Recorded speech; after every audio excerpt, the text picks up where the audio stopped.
High বন্ধুরা,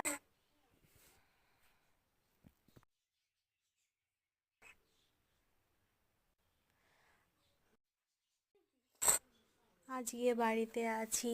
কি করব তাই মনে করলে একটু ফুচকা বানিয়ে ফেলি। দেখো ফুচকাগুলো খুব মুচমুচে হয়েছে। আমি সেটাই হাত দিয়ে দেখছি যে কত সুন্দর মুচমুচে হয়েছে। তারপরে একটুখানি ডাল চানাচুর ভুজিয়া, তারপরে এই যে টোটাল কমপ্লিট করে ফেললাম।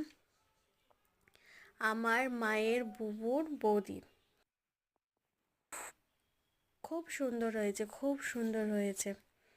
খাচ্ছি আর ভাবছি, না সত্যি সুন্দর হয়েছে। তোমরা কমেন্ট করো কেমন লাগছে।